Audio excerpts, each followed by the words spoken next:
Hello, and welcome to Known World Cooks and Bards number 9 and its Luminaries Concert.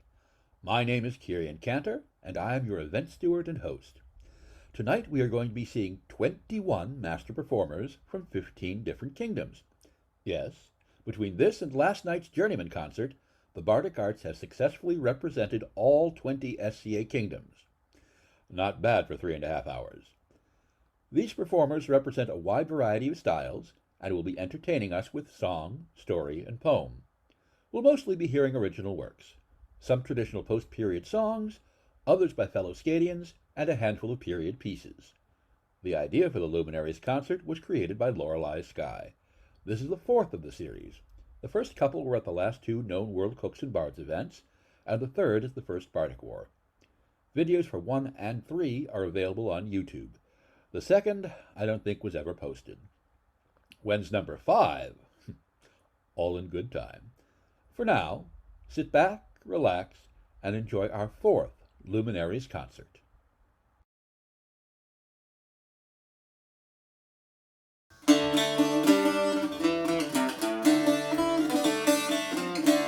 I once dreamed the dreams of a hero. My birthright it was, I thought then, to do glorious deeds and perhaps win the crown. But the call went to you, your bloodline ran true, and to you went the old king's high-seated renown. You set up your court at Tintagel, and to you came the brave warriors all. For you were the hope of our fair troubled land, and the battle was joined of the songs the bards coined, as enemies fell to your mighty sword hand. But warfare you learned is expensive, and the realm's business needs tending still. Though you've plenty of men with great strength of arm, you needed one most to assume all the host of small worries and ills as they do the realm harm. So you look to your own foster brother, who distinguished himself not at all. And you charged me to see that your laws were not lost, to account for your gold, care for folk young and old, and my duty to check you when you not heed the cost. From my neck hangs the key of your kingdom, and to me fall the day-to-day chores of preserving this delicate world that we've raised. Though faithfully done, my deeds won't be sung by the bards if you realize just what the key weighs.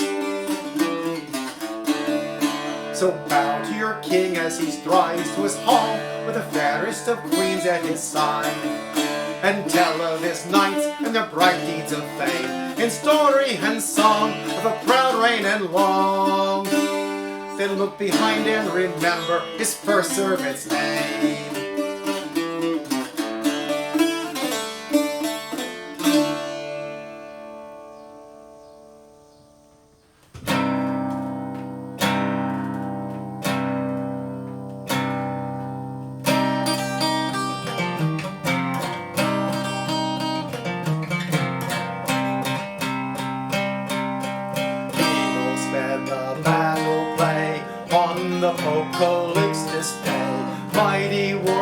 Thanes and lords, and Sandwalk slept the sleep of swords. Herald Earl shot over shield, lay along the autumn field. Slaughter such was never none, since the Athelings England won.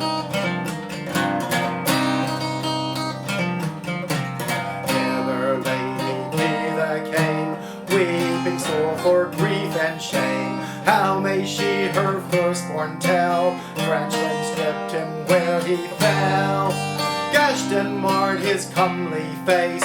Who shall know him in his place? Up and spake to brethren wise, youngest hearts have keenest eyes.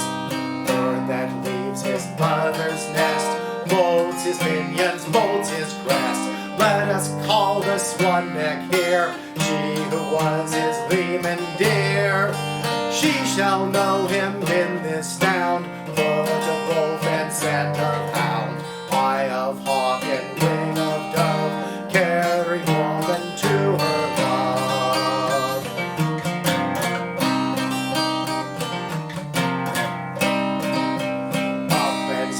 the Swan-Neck high. Go to all your thanes, let cry how I loved him best of all. I who met his leman hall, better knew his body fair than the mother that him bare. When ye served in wealth and glee, then ye scorned to look on me. I have sent the proud ones low, after me a foot to go, rousing urn and sallow gleed, rousing grey wolf off his feet. Over Franklin, Earl, and Thane, heaps of mother naked slain. Through the red field tracing snow, stoop the Swan-Neck white as snow.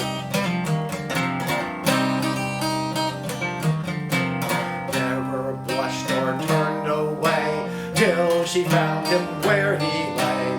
Clipped him in her arms fair, wrapped him in her yellow hair, bore him from the battle's stead, saw him laid in column bed, took her to a minster high, for Earl Harold's soul to cry.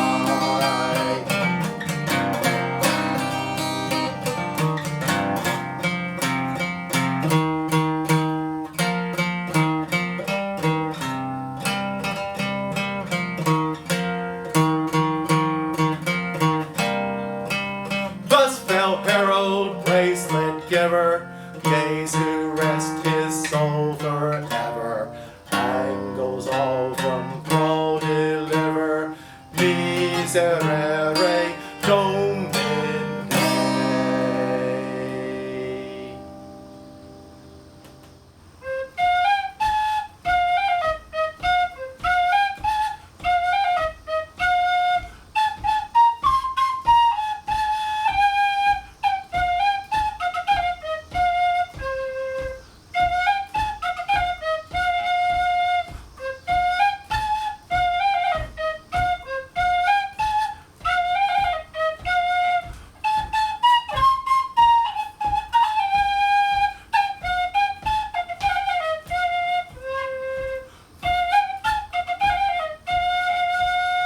In Alarc'h, in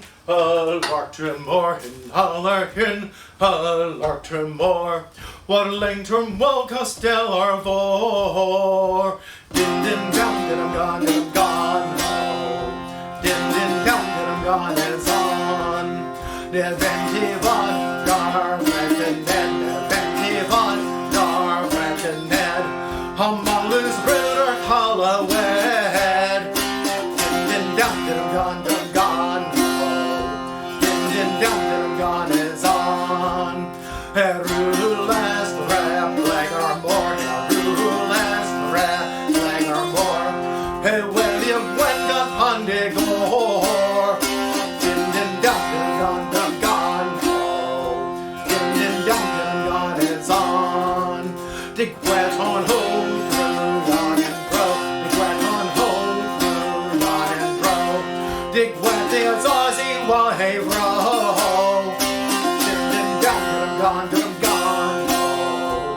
Din din down, is on. Don't we will do's our Hollowed. Don't we will do's our Hollowed. Of autumn water, written Ned. Din din down, oh. Din din down, is on.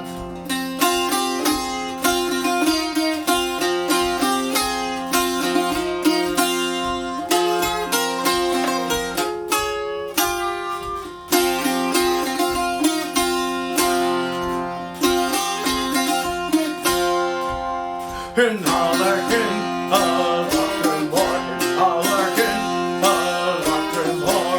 what a lane from well Castellarvor. Din din down, gone, oh.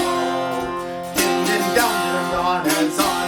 Din din down, gone, oh. Din din down, is on.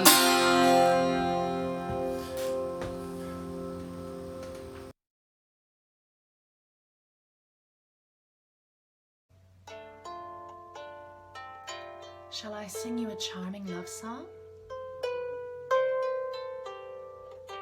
wasn't written by some peasant, but by a knight under an olive tree in the arms of his beloved.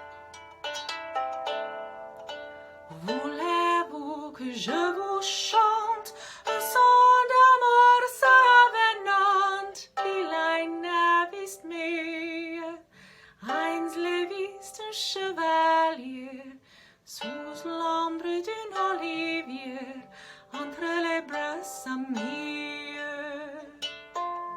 Her shift was of linen, her wrap of ermine, her tunic silk, her stockings of iris, and shoes of mayflowers. She rode a silver-shod mule with a golden saddle, from which 3 rose bushes grew over her head. Chemise avait du lin, et blanc pelisse son hermine, pliant de soie. Ses eaux de jaliolaï et son lierre de fleurs de maille, estreitement chaussade.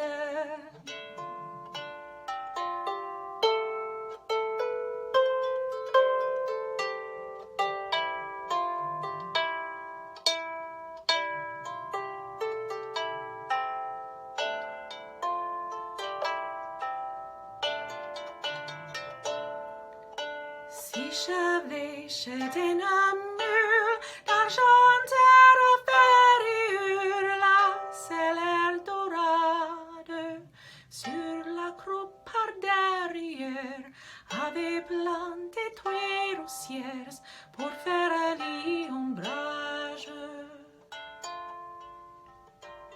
Lovely lady, where are you from? From France, and of most noble birth.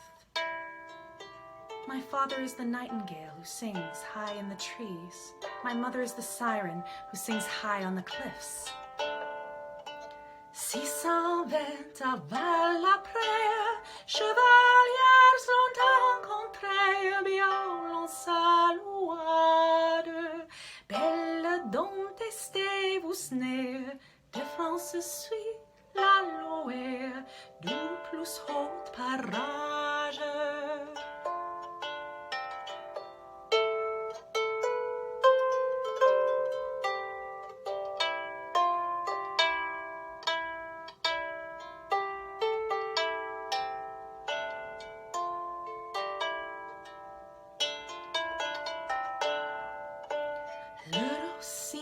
C'est mon père qui chante sur la mer, blues haute bouscade.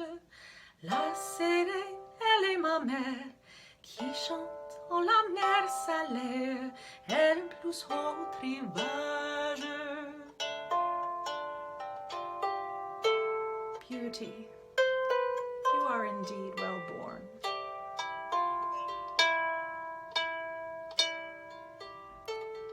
Would that God would grant you to me as my wife. Mais le bon fusiez vous n'est, bien estes en parenté et de haute parage. Pleus à Dieu notre Père, qui vous me fusiez donner à femme espousade. The troubadours were the poet-musicians of the courtly love tradition in southern France in the Central Middle Ages, and they wrote gorgeous melodies. But many of their lyrics have survived without melodies, and they're very much worth reading in the original Occitan language. They're positively embroidered with rhyme sometimes, and I've been reading a lot of troubadour poetry lately and allowing it to influence me.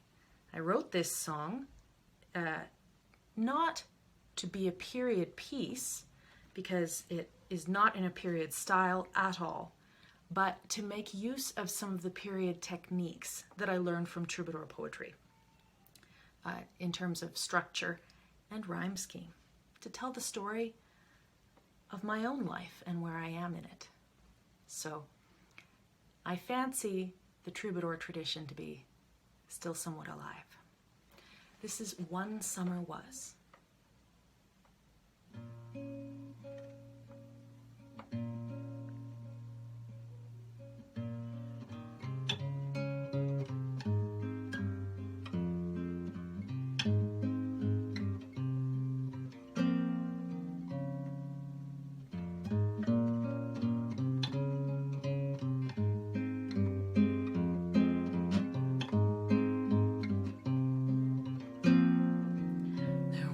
The summer I got stung. I thought I knew what bad was, but this was really bad. My foot missed the bottom rung, and it would take 3 summers to gather up the rest of me.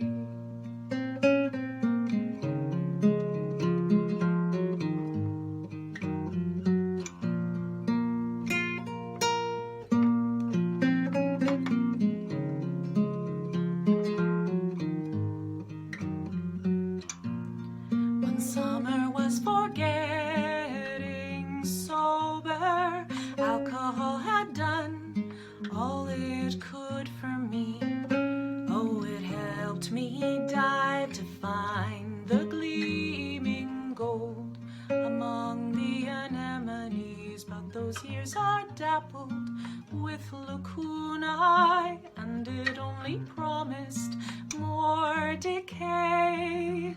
So I trod each day for joys that were not liquid, but solid.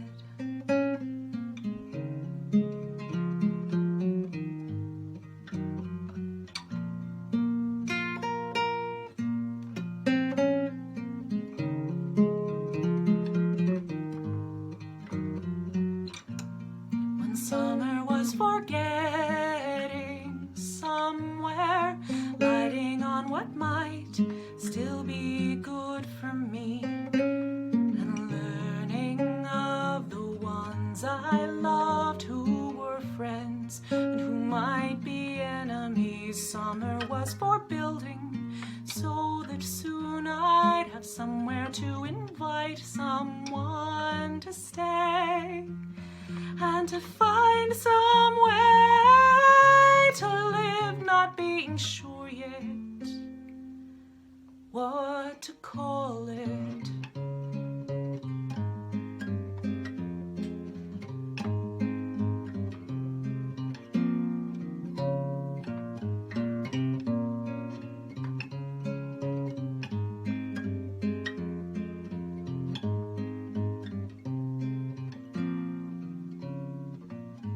This summer's for slowly going sane, for sitting serene on this lily pad, for reveling in every runnel of rain, and letting it carve out the very best of me.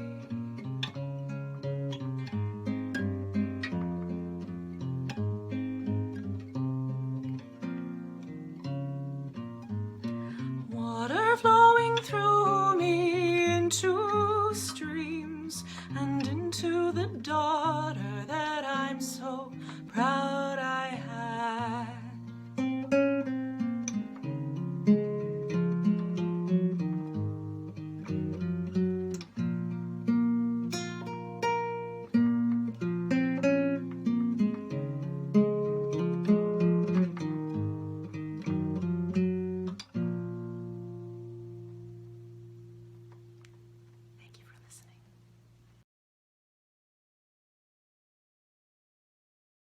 Hello, Harjan.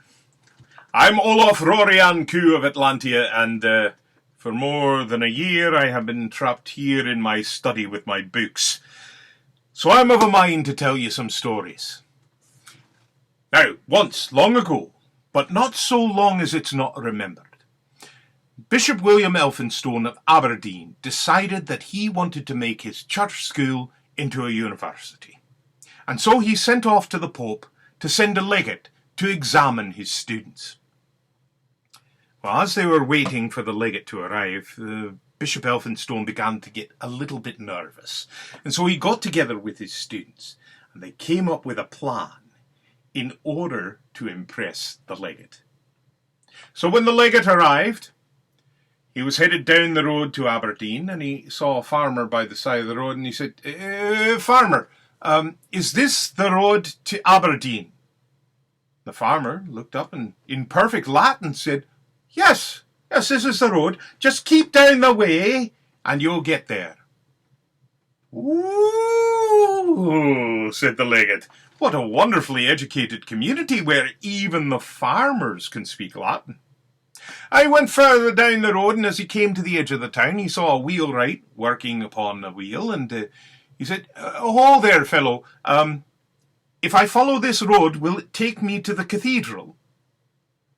And the wheelwright said, Aye, it will, in perfect Greek.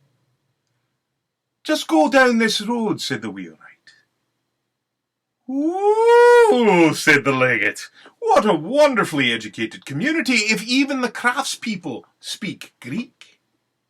And so he headed further into the town, and as he came nigh unto the cathedral, he saw there a group of apprentices, and he did not know which way to go to get to Bishop Elphinstone, so he asked them, "Good lads, can you tell me where I might find Bishop Elphinstone?" And the apprentices responded to him, "Yes, we can take you to him," in perfect Hebrew.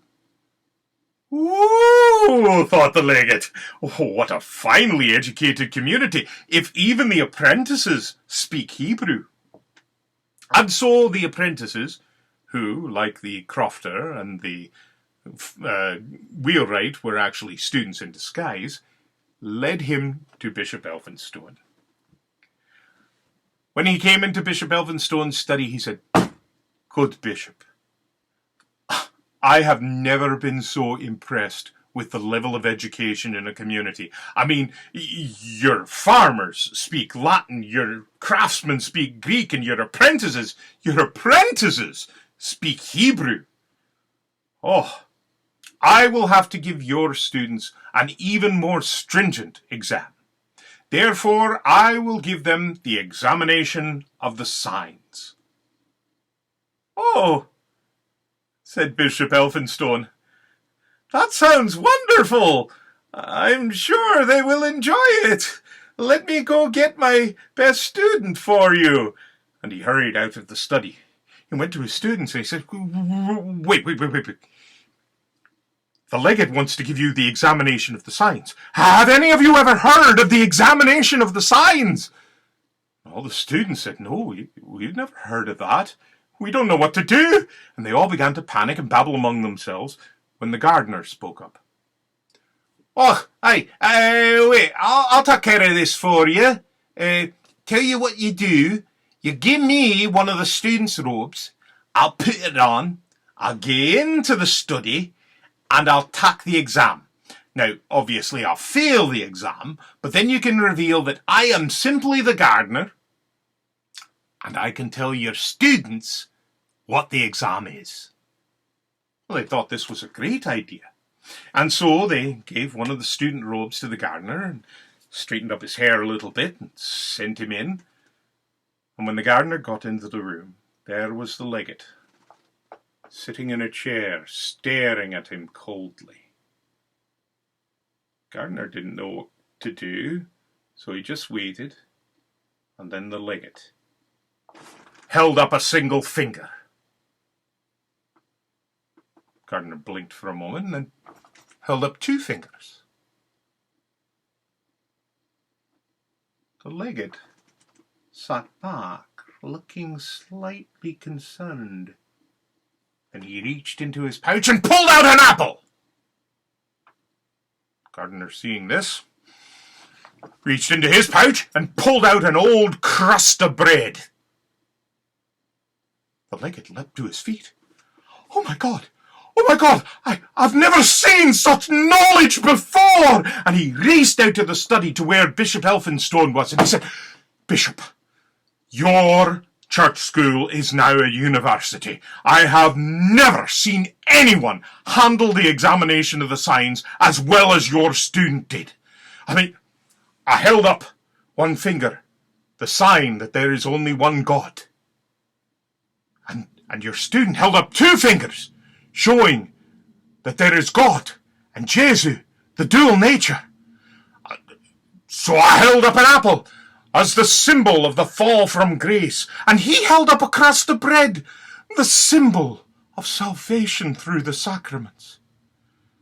Oh, Bishop, this is so wonderful. I must hurry back to Rome and tell the Pope what a wonderful school you have here at Aberdeen.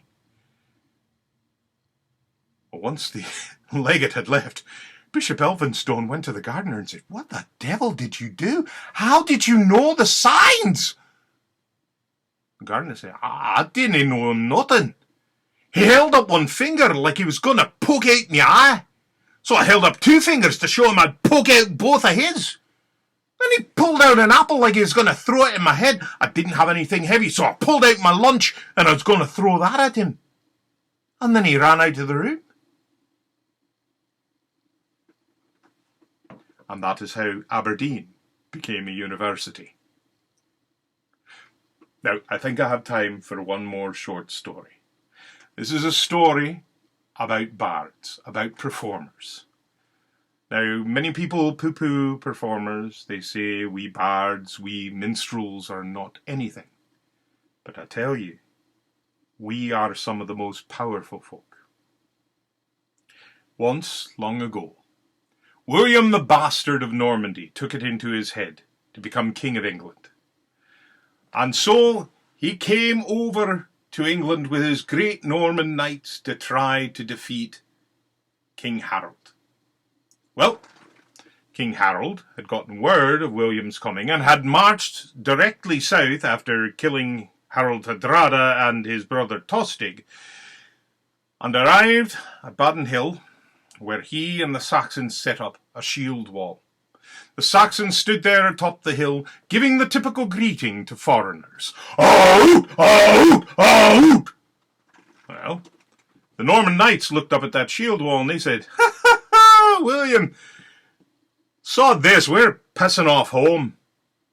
There's no way we can break through that wall. By the time we've charged up the hill, our horses will be moving so slowly that we won't be able to break through the wall. And meanwhile, their arrows will be falling down on us the whole time." Now, William began to argue with his men, but that's when William's minstrel, the boy who helped him on with his boots in the morning and sang him to sleep at night, jumped on a horse, grabbed a sword, and rode up towards the Saxon line. He rode back and forth in front of the Saxons, juggling the sword, tossing it so that it caught in the light of the sun. And as he did that, he sang of the Song of Roland. And when he came to the passage in the Song of Roland, where Roland says, "Ours is not to live in glory, ours is but to die for duty," he turned and charged into the line. Well, of course, he was cut down almost immediately, for he was not a mighty knight. He was just a minstrel, the boy who helped William on with his boots in the morning and sang him to sleep at night. But down below, the Norman knights were filled with shame that this boy would do what they did not dare. And so they mounted their horses and they charged up the hill, and just as they thought, they hit the shield wall too soft and had to retreat down the hill. 3 times they did that. But each time they did, the Norman archers crept slightly further up the hill. Until finally, after the 3rd charge, an arrow arced over the line and struck King Harold in the eye, killing him. Well, all the thanes from the line left their soldiers and went back to be around their dying king, without leaders. The housecarls on the shield wall, seeing the Normans retreating down the hill, having known that their king was struck, charged down the hill after the Normans. And of course, the Norman cavalry swept around. and crushed them. And then the Normans rode slowly up the hill and slew every one of the Saxon thanes as they stood around their dead king. And that is how William the Bastard became King of England. Not because of his cunning, not because of the mighty Norman knights, but because of his minstrel, the boy who helped him on with his boots in the morning and sang him to sleep at night. And so, my friends, I say, never forget how powerful you are as a bard.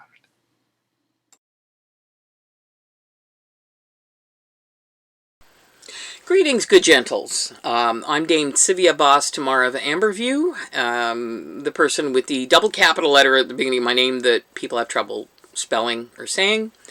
I'm from the Kingdom of Ealdormere. Originally, I started in Atenvelt back in about AS5. Yes, I see, we wear veils to hide the color of our hair.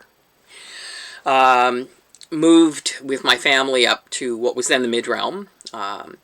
And then I was involved in creating what is now Ealdormere.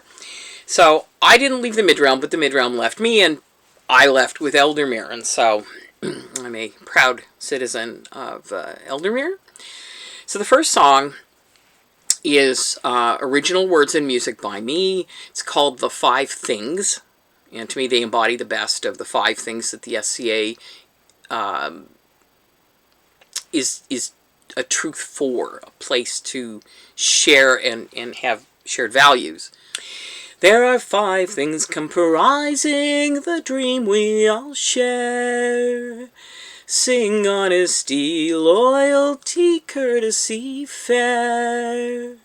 Be noble in speech and show honor in deed. And above all, be truthful each day. For this is the SCA way. The dream must be nurtured in all that we do. Our thoughts and our actions must stand pure and true. In armor, on list field, or sitting at feast. Be honest in all that you do. In this way the dream lives through you. Stand fast to the crown and stand fast to your oath. Serve princes of high rank and commoners both. Give counsel when asked, but hold back when 'tis not. Be loyal in all that you do. In this way the dream lives through you. There are 5 things comprising the dream we all share. Sing honesty, loyalty, courtesy, fair. Be noble in speech and show honor in deed. And above all, be truthful each day. For this is the SCA way. Hold doors for your betters and those who are not. Speak gently around those whose words may be hot. Be thoughtful and kind and comport yourself well. Be courteous in all that you do. In this way the dream lives through you. Be stalwart in battle, a leader to all. Keep high your ideals and ne'er let them fall. Exemplar of strength to your king and your kin. Be noble in all that you do. In this way the dream lives through you. There are 5 things comprising the dream we all share. Sing honesty, loyalty, courtesy fair. Be noble in speech and show honor in deed. And above all, be truthful each day. For this is the SCA way. Respect what you strive to achieve and attain. Hold fast to your virtues, speak truthful and plain. Pay heed to good counsel and give back in kind. Do honor in all that you do. In this way the dream lives through you. To live by these values is no simple task. The best you can give is the least that we ask.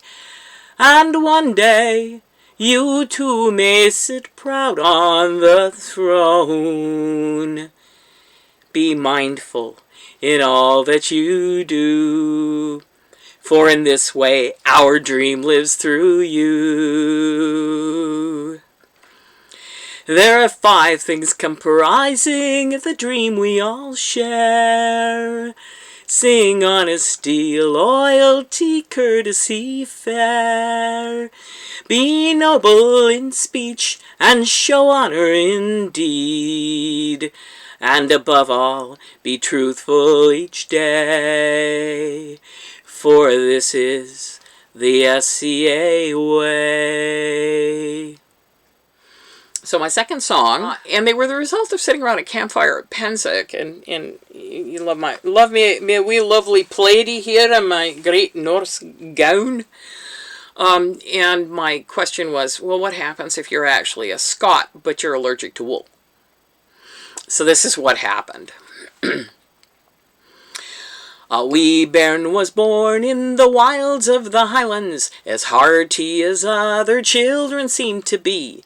Yet each and every time they wrapped him in a plaidie, he scratched and he howled, and his curse was plain to see. He was allergic to wool, allergic to old Flossie, allergic to wool. Oh, what a woeful fate! Allergic to wool, both berets and trews attacked him. He couldn't wear a kilt. Oh, the Scot was second rate. He searched for a fabric which would not cause discomfort. They made him a pair of starchy linen trews, but lassies would point and giggle as he wore them, for they were stiff and scratchy, they left him black and blue. Next he tried a kilt of fine Egyptian cotton, but every time the wind blew low, the kilted blew so high. Whee! He tried a pair of trews made out of silk from China, but every time they went swish swish, he thought that he would die.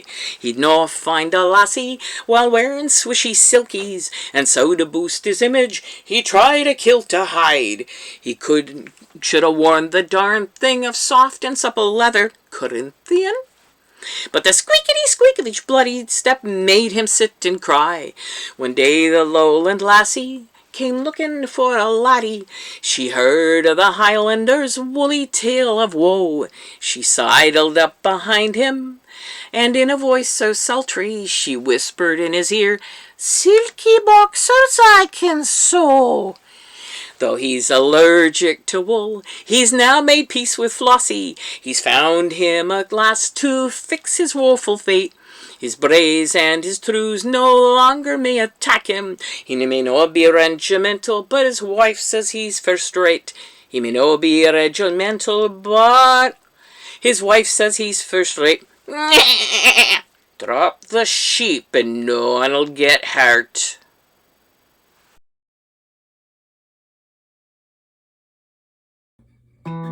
Hello, I am Master Yonatan.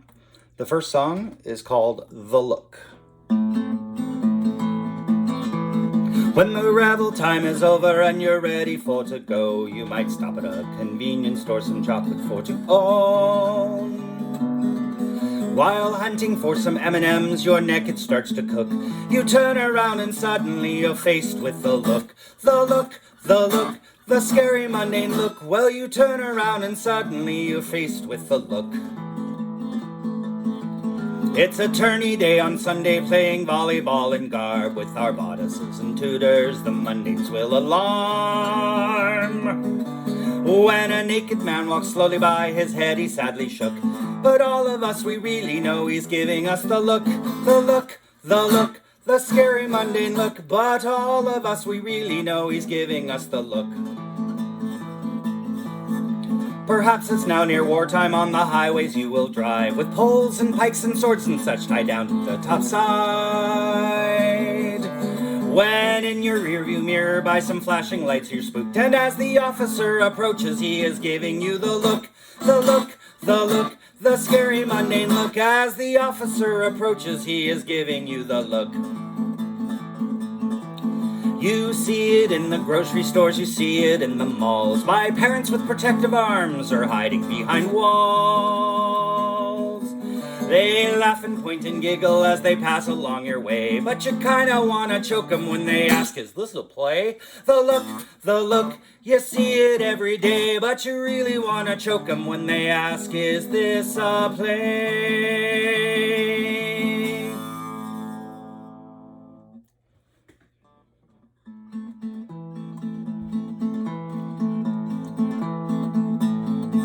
Lady, like the breath of the wind, your voice reaches out to caress me.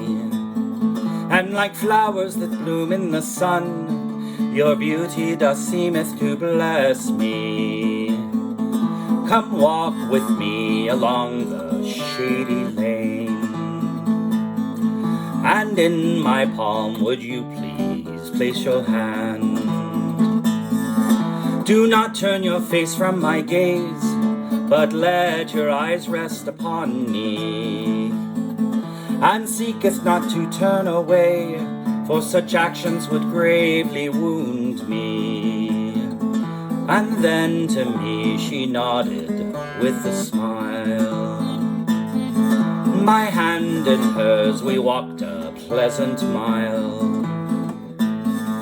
To the dance we went later that day, the sun was beginning its setting. With her closeness I warmed up inside, and love then just swelled up inside me. My heart it then belonged to this fair maid, but deep inside I knew I was afraid. But then love overpowered that fear, it's burning and pounding within me. I spoke softly so no one might hear, I love thee, fair maiden, I love thee. But she grew cold and quickly ran away, and for a time I hoped she'd come again. Now the moral of this story is, for all simple stories must have one. Pick yourself up and brush off the dirt, and keep a sharp eye for the next one. There's plenty other fish within the sea, and the day will come for the one that's meant for me.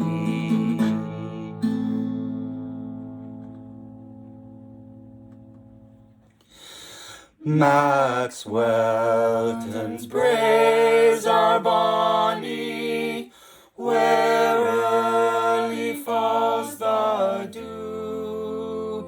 'Twas there that Annie Laurie gave me her promise true, gave me her promise true, which ne'er forgot will be, and for bonny Annie Laurie I'd lay me down and die. Her brow is like the snowdrift, her throat is like the swan, her face it is the fairest that e'er the sun shone on. that ere the sun shone on, and dark blue is her eye, and for bonny Annie Laurie I'd lay me down and die, like dew on the growens lying is the fall of fairy feet, and like winds in summer sighing, her voice is low and sweet.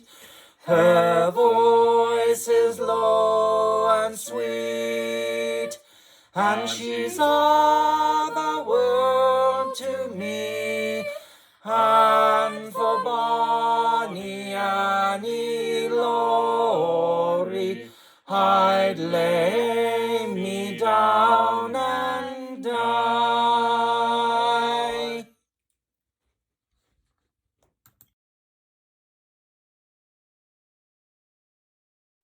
This is Baldur's Dreams from the Poetic Edda. The gods gathered, gave their counsel.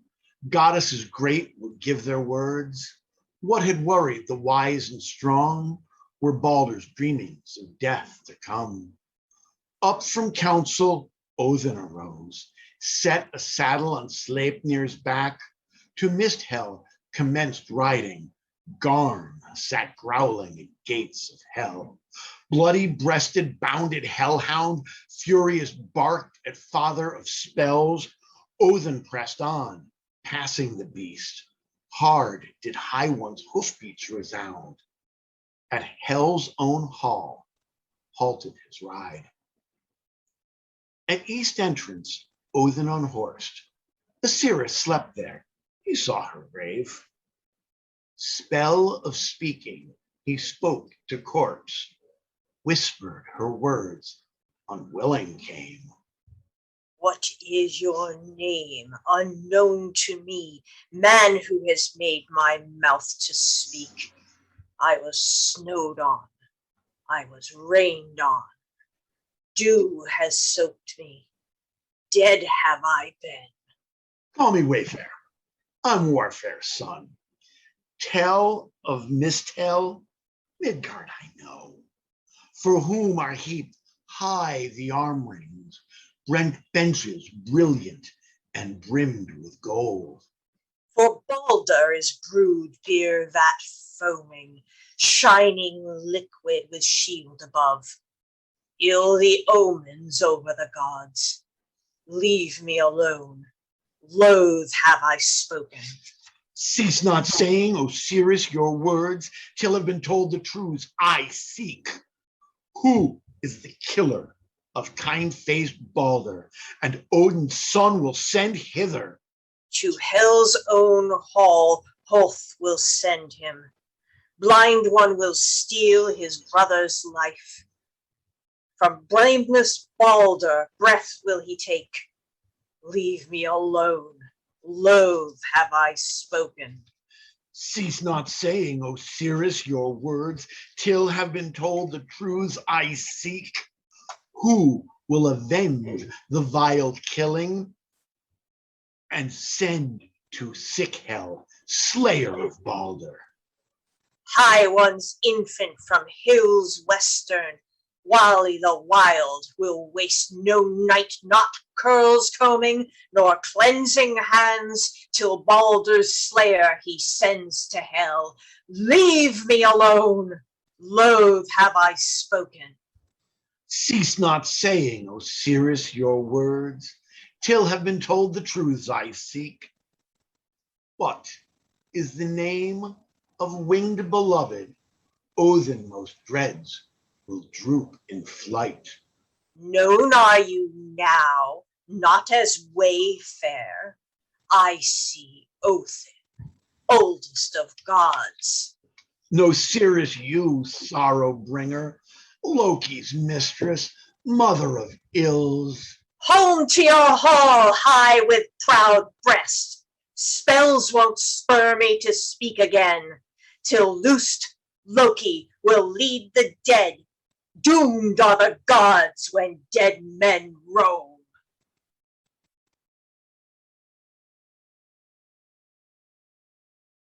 Gwyn was a maiden fair, a virgin she, but Mary put holder to the Gwynedd king, and so begins my story.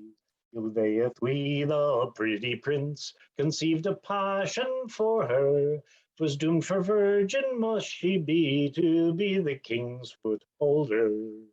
Hlodowechssun, we the pretty prince, went unto his royal brother. Brother, help me, I'm sick with love, Prince Gwydion the sly enchanter. Prince Gwydion, he plotted long, he planned a war for profit, to gain the pigs of David land, and King Math would have to fight it. King Math would leave his castle walls, he'd leave his prize foot holder. No more a virgin would she be, but he would be no wiser.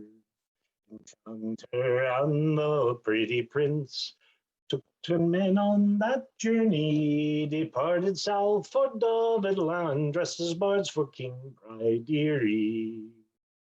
They entertained the whole court and king, they sang the lore full proudly, and when they asked for David's pigs, they got their answer loudly. Quoth Ruaidhri unto the prince, I bought Anwin's pigs dearly, I cannot give them up to you, although your song was worthy.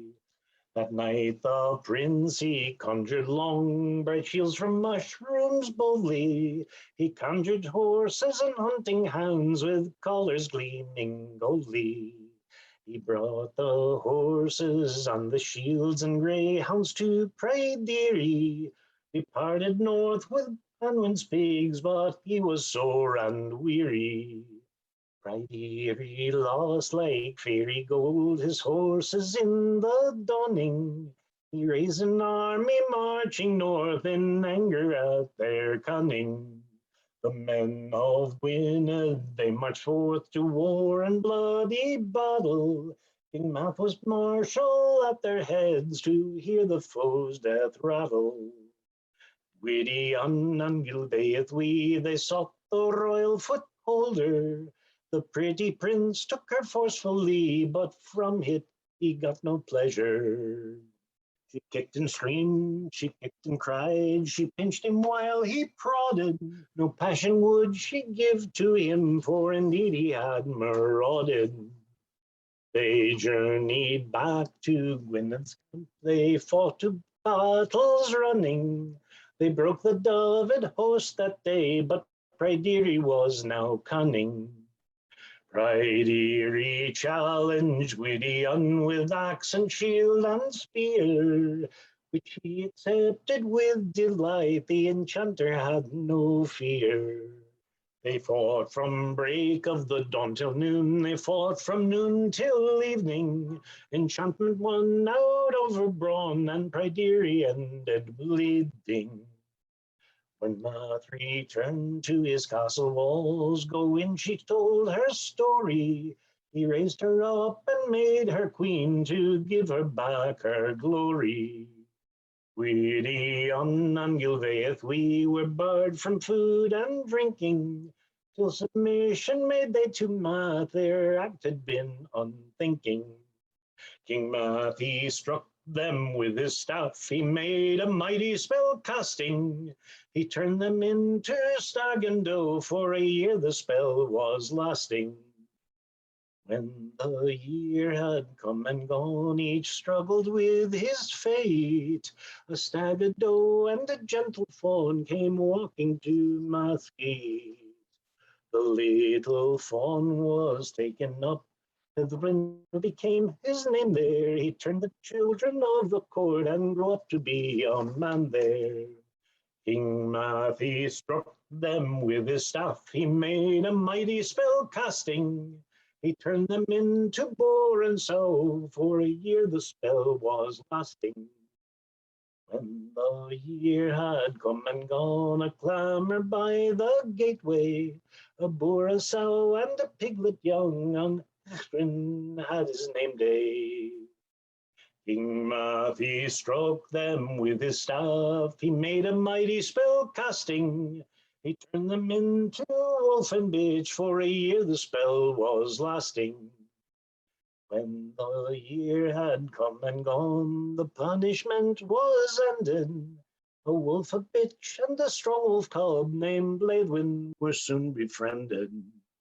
He turned them into human form to cheers revelatory.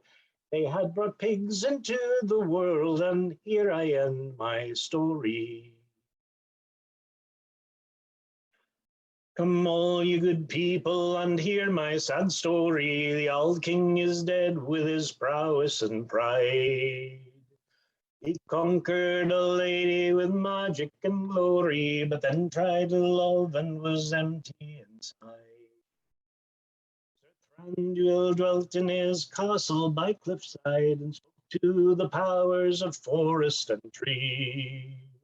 They promised him glory for only a small price, but he did not ask what that small price would be. Lorana, the dark-eyed of song and of story, bewitching by twilight and by light of day. Imprisoned unjustly by warriors was she, our hero set forth the villains to slay.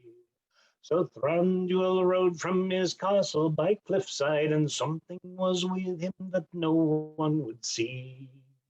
He rode into danger to Lorana, the dark-eyed, with help from the powers he gained victory. Lorana has taken the heart of the warrior, though he's only seen her through a sorcerer's glass. Braving the perils with help from the powers, set out from cliffside for all giant pass. Now Togar the giant was armed and was ready, 8 cubits high with a visage of dread.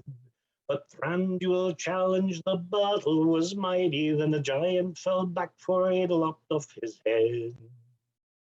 Thranduil rode for Lorana, who languished and anguished inside of the evil king's cell. He jousted with warriors by tens and by hundreds, with courage and magic he sent them to hell. When he had dispatched all the fighters with power, in the midst of the carnage their king he espied. They fought there with lightning before the bright tower, then Thranduil's sword flashed, the evil king died. Now Thranduil's realm stretched from king's home to cliffside, he reigned with his princess of beauty and style. But his bargain with powers had come back to haunt him, for he found that they'd taken his passion with guile. Thranduil's life became grimness and glory, the loss of his loving a terrible cause. He vowed that the next time he'd bargain more wisely, as he found that he'd won more, not as much as he'd lost. Come all you good people and hear my sad story. The old king is dead with his prowess and pride.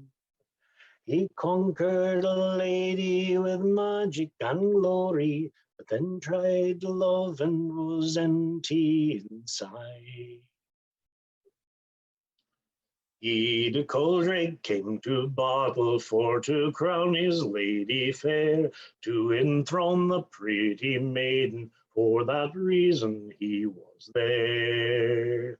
Bravely shone the snow-white eagle, swiftly flashed the heroes' swords, mighty blows rained down on shield rims, brought up to block by noble lords. But Yiddish knight won out at ending, he rose to fight the Turkish Khan. Blows they struck like strokes of lightning, bursting in the sky at dawn. Fairest maiden, softly weeping, for the eagle on the ground, the throne in. Good evening. Tonight I'm going to sing a song I learned a long time ago, and I went on to do some research to discover an attribution and found out the song is actually longer than I learned it, so I'm going to do the original part that I learned, and then I'll go back and learn the rest of it. I can't find an attribution other than it's a traditional song. This is called Gambled Gold. There chanced to be a peddler bold, there chanced to be. He rode with his pack all on his back, as he went trapping o'er the lea. By chance he met two troublesome blades, they chanced to be. One of them was Robin Hood, the other was Little John so free. Gentlemen of high-born blood, gambled gold and Robin Hood. Peddler, peddler, what's in thy pack? Come speedily and tell to me of several suits of the gay green silk, silken bowstrings 2 or 3. If you have suits of the gay green silk and silken bowstrings 2 or 3, by my body, cried Robin Hood, then half your pack belongs to me.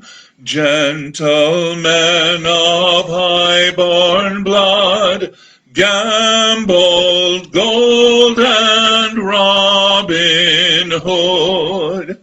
Oh, no, no, cried the peddler bold, oh, no, now that could never be. There's not a man in Nottingham could take 1/2 my pack from me. So Robin Hood, he drew his sword, and the peddler by his pack did stand. They fought till the blood in streams did flow, and he cried, Peddler, hold thy hand. Gentlemen of high-born blood, gambled gold and Robin Hood. Peddler, peddler, what's thy name? Come speedily and tell to me. I'm gambled gold of the gay green wood, I've travelled far beyond the sea. If you're gambled gold of the gay green wood, why then my cousin you must be.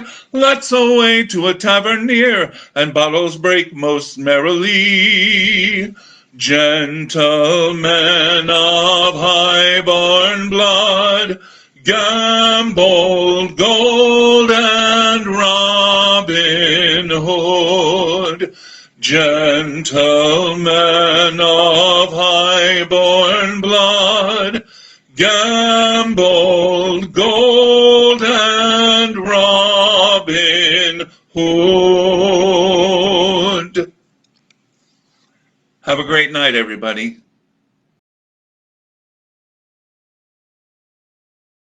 Greetings, good folk. I am Rowan Griffiths, dwelling in the Outlands. I have had the privilege in the past of participating by bardic fires with some folk here, and I hope that in the future I will have that privilege again.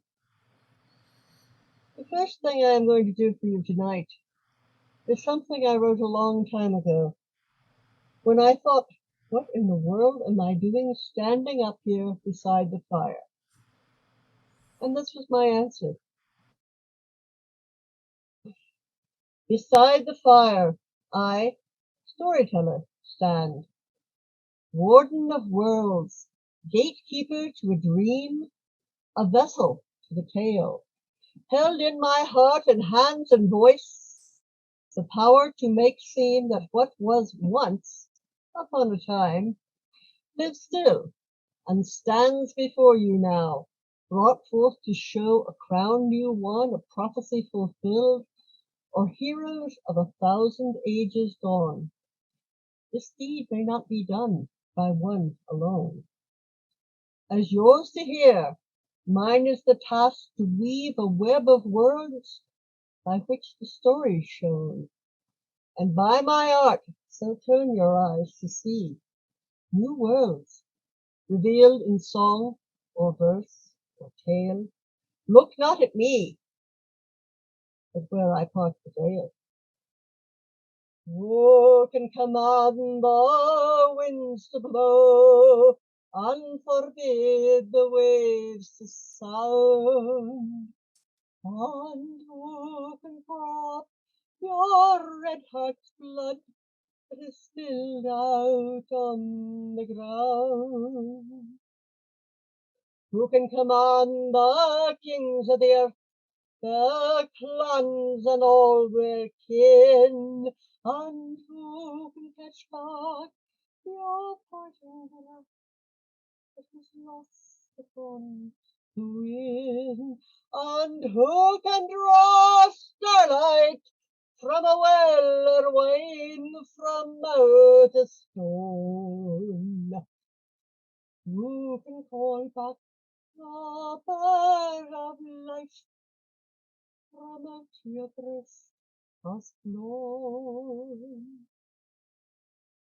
I may draw command the winds to blow, and forbid the waves to sound, and I may drop your red heart's blood from the dry and thirsty ground.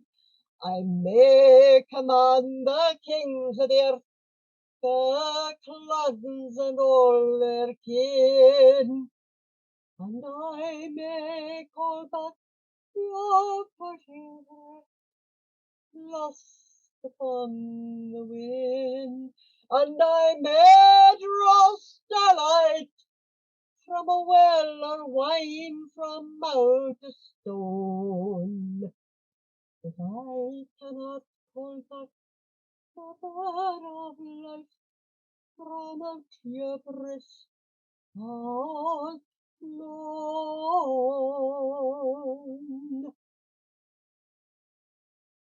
That's the end of that one. Thank you. Yeah, I was in the shower and it popped out and I jumped out all covered with suds and this thing happened. Some years ago, when I was up at a North Shield event, I wrote a song called Stella Borealis, which I gave to North Shield. And when I got home, my king said, well, so you wrote a song for North Shield. You wrote something for North Shield. And I said, yes, Your Majesty. So are you going to write something for the Outlands? Yes, Your Majesty. Where the white peaks rise to greet the skies and the rivers flowing run, where the dry lands lie neath a burning sky in the realm of the summer's sun, from the desert lone to the hills of stone, from the plains to the highest crag, in the mountains high and the desert's cry, is the birthplace of the star. And the sky goes forth from the south to the north as the wild winds roaring run. He leaps the span of the fair green land that was born from out the sun. In the plains and the towns, hear the echo resound as it flies like a battle flag. Lift your hearts and rejoice as we raise up the voice of the people of the stag. There are those who guard at the gates and walls, their home from any woes. They watch the land at their king's command, keep it against all foes. They would lay down their blood in the dust of the road for their fair green and golden flag, and the sword blades bright and the arrows flight are the lifeblood of the stag. There are those who toil for the good of all, with honor their only pride. They do all they can, and their works and their plans are the best they can devise. Through the nights they will wake, and their pains they will take, and they work without let or lag. There are roots in the soil, and their fair honest toil is the heartbeat of the stag. And the stag bells forth from the south to the north as the wild winds roaring run. He leaps the span of the fair green land that was born from out the sun. In the plains and the towns, hear the echo resound till it flies like a battle flag. Lift your hearts and rejoice as we raise up the voice of the people of the stag. There are those whose arts with spirit and heart may give without thought to pay. But their song is still the land, and the works of their hands bring a splendor to our day. They exert all their will for to sharpen their skill, to bring honor upon their flag. And the gifts they impart from their hands and their hearts are the spirit of the stag. And the children run in the bright of the sun play in the winter's cold, and they work and they grow and they learn to know what their hearts and their futures may hold. They must ever be sought and protected and taught as they reach for their own high crag. They're our dawning day, and we know that they are the future of the stag. And the stag bells forth from the south to the north as the wild winds roaring run. He leaps the span of the fair green land that was born from out the sun. And the plains and the towns hear the echo resound. He flies like a battle flag. Lift your hearts and rejoice as we raise up the voice of the people of the stag. Lift your hearts and rejoice as we raise up our voice. We are the people of the stag. I will conclude then with a toast I wrote at a challenge. And this was the toast, and I give it to you all. Pray, use it as you will, repeat it as you will if it pleases you, but I think it works for all of us. To the crowned ones who carry the weight of us all, and the youngest among us here, due to our hall. To those who deal deftly by word or by sword, and the cooks in the kitchen who cover our board. To the friends we remember, with sorrow or laughter, to the ones gone before, and to those who come after.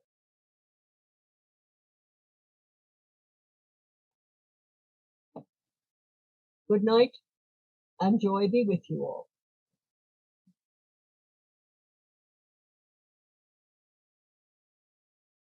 Get up now, Pasquale, get up now.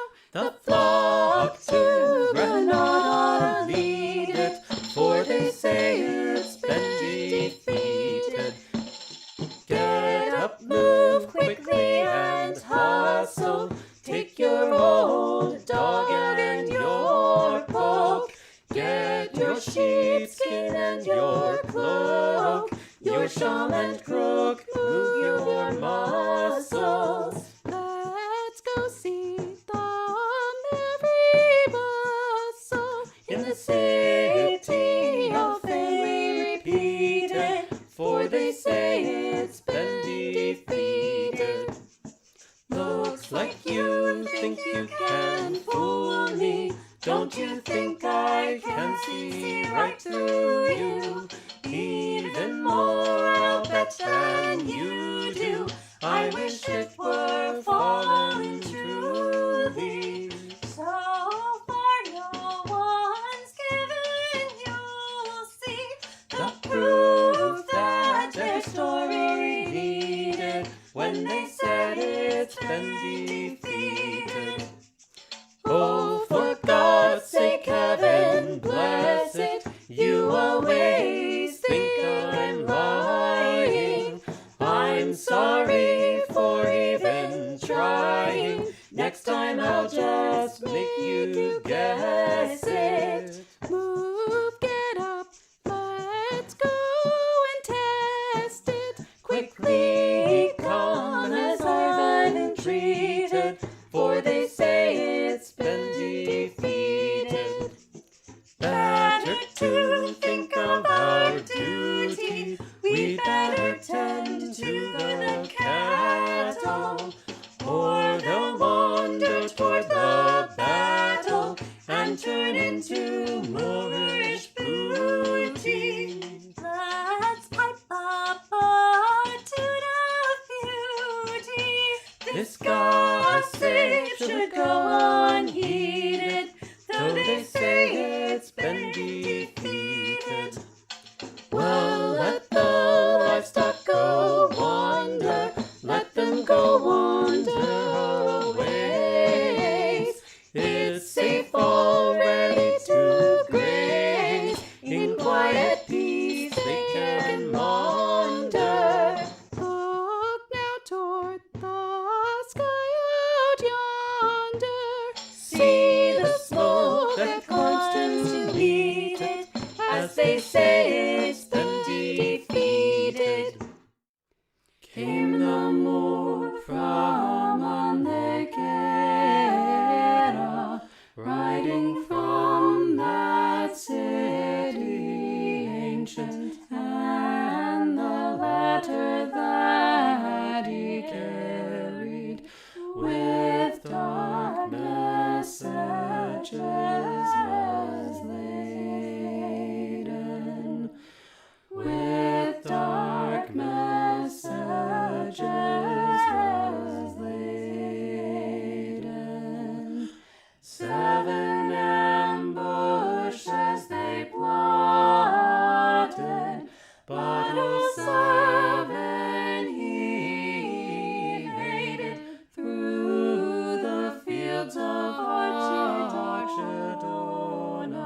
He at last had reached the palace, who from the Alhambra hastened with 200 knights of valor, all his best and most courageous,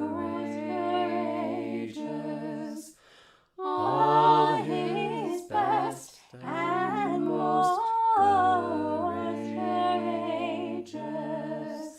King, you know it is not good news. All my news with grief is tainted for the prince that Don Fernando on the Guerra has blockaded. On the Guerra has blockaded. All the Moors inside were eating leather to avoid starvation. If, O King, you do not help her, then your city will be taken. Then your city will be taken.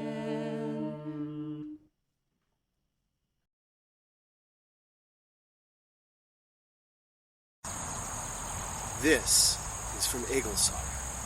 Aegel was a man as tall and strong as a troll and as ugly. He was a great, powerful warrior, prone to black and violent moods, but he was also a great skald, and he once earned a ring of red gold weighing a full mark from King Aethelstan of England for his poetry. He was among the first settlers of Iceland, and he raised his family there. Aegel had a son named Baldvar.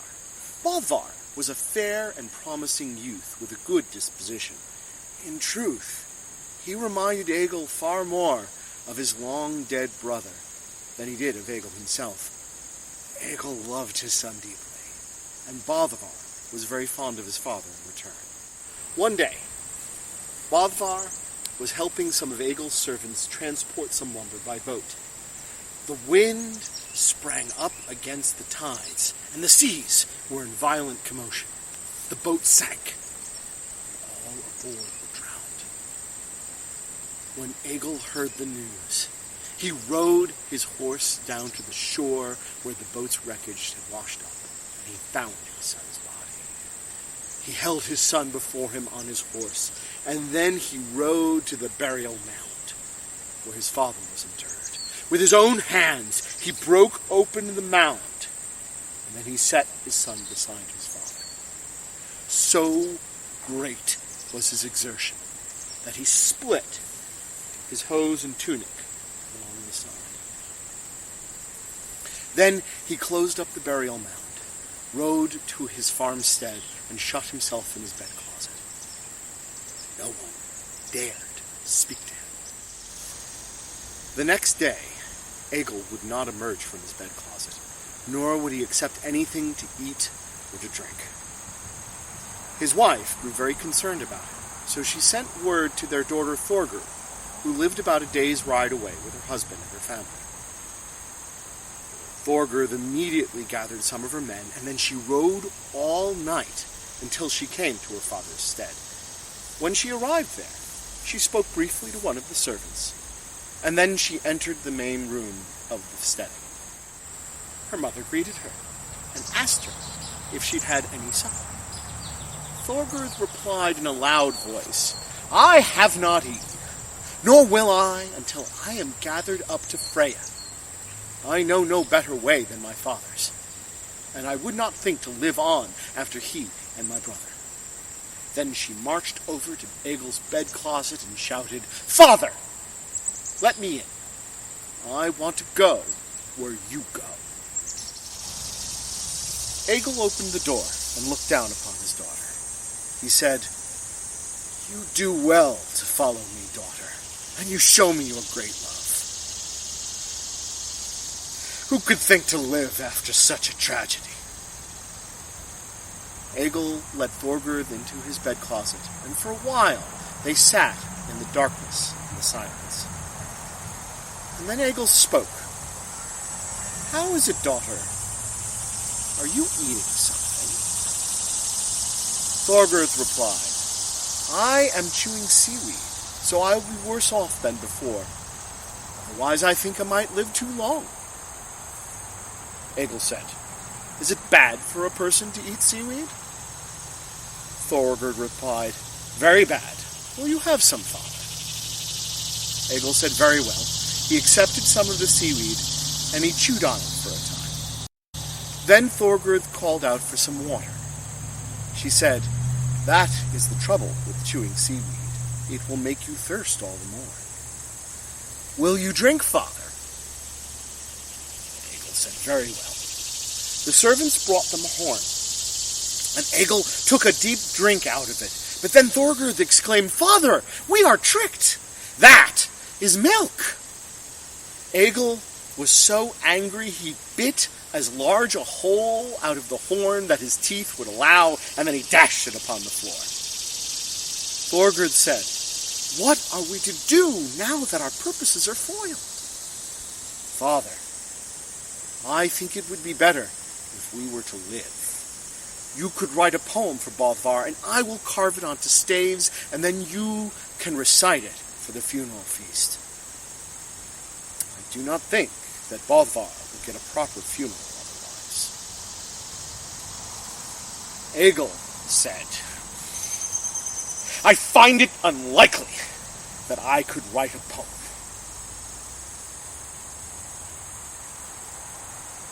But I will try."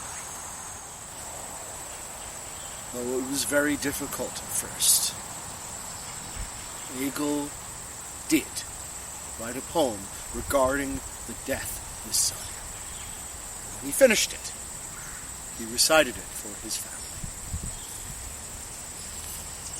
"My tongue stirs tardy and slow, nor my mind moves quickly now.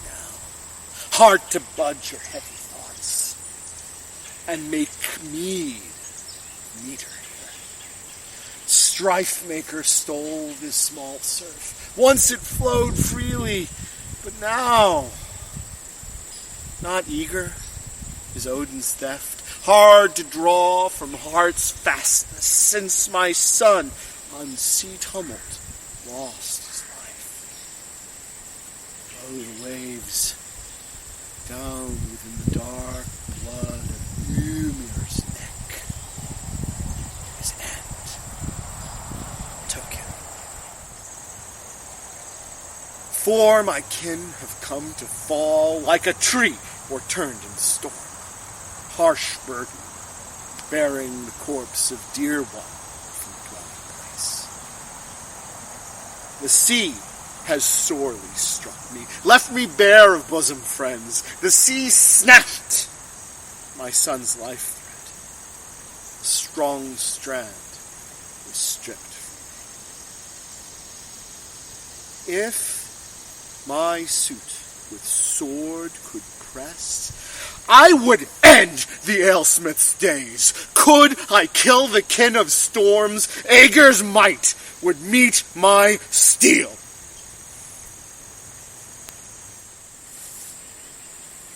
No feud I can fight the waves, nor can slay my son's killer. Soon will it be seen by all. Helpless is the old warrior. This I say, my son would have become no coward, surely. Ne'er he flinched from fire of swords. Always he upheld his kin, and at home heeded my word. Grim This gap that gale tore in my family's fence of kinsmen, open stands my stead's wall, with breach blasted by breaking waves. Often I, in anguish think, left alone, lacking brothers, in battle about I look at my side. I see no one. My brother in blade strife fell, my father fell to sickness, now my son in sea perished.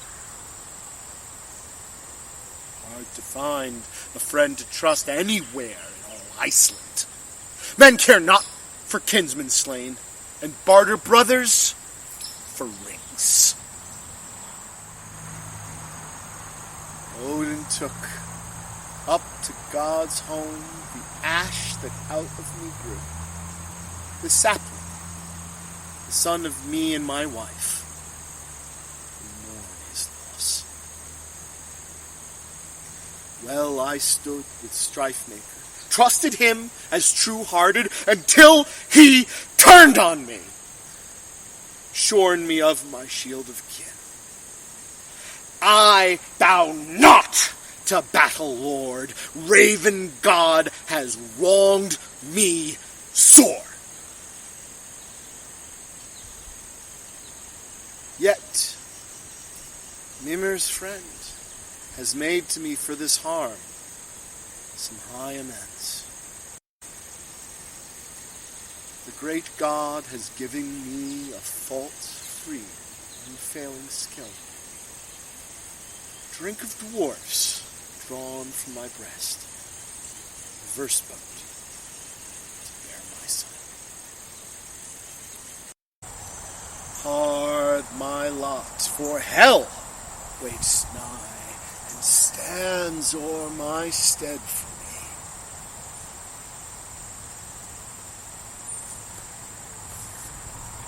I'll not go to greet with her, hasten to the halls of death. Cruel weight comes off my heart. Nibelheim's queen must wait for me. When Egil had finished his poem, he walked over and he sat down at the high seat of his household. Then he and his daughter planned the funeral for his son Baldur. When the funeral was done, Thorgerd made ready to return to her, but Egil went to speak to her. He said, "It is custom to give a gift at parting, is it not?" Thorgerd replied, "Small gifts, aye." Egil said, "No. No small gift." He took the gold ring that Ethelstan had given to him, and he placed it in his daughter's hand.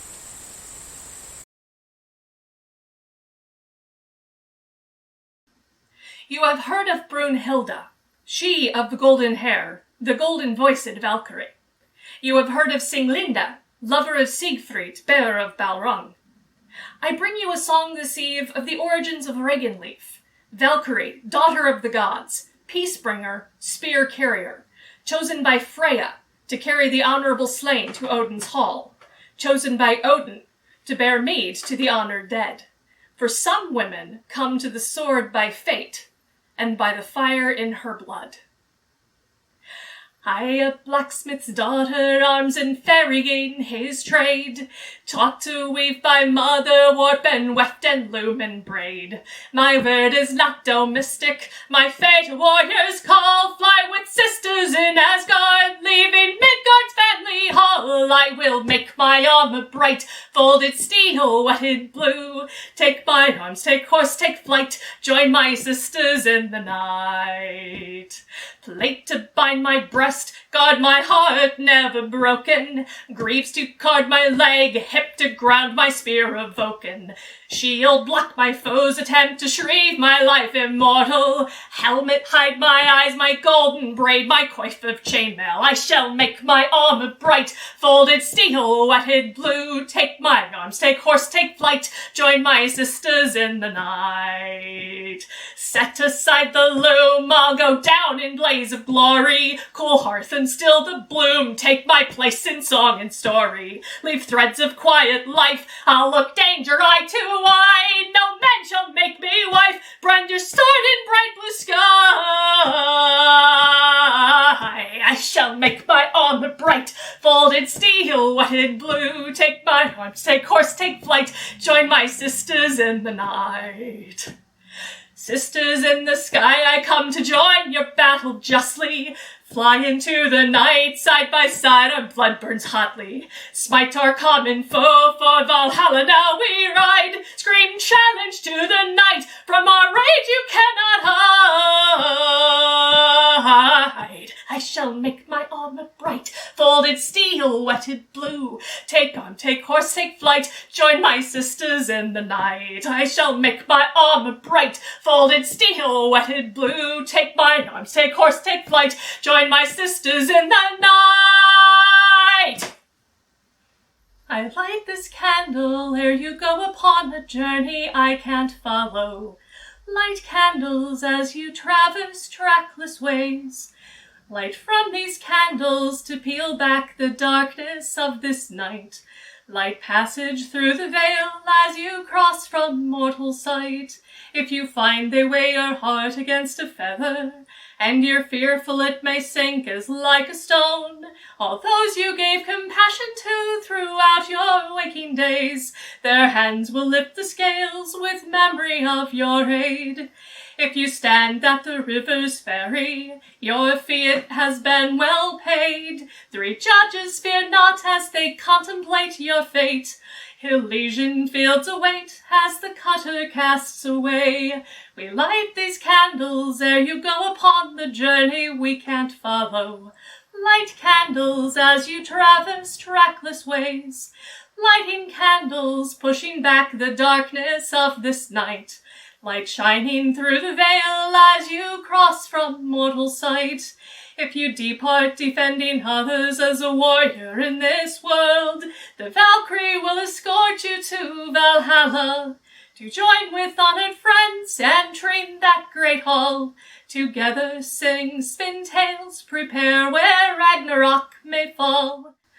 The light from these candles will shine the starry passage. Listen for the horns from those who seek to guide gently through the middle way to summer's land beyond. Days and nights and all the season where merry parted meet anon. We light these candles ere you go upon this journey we can't follow.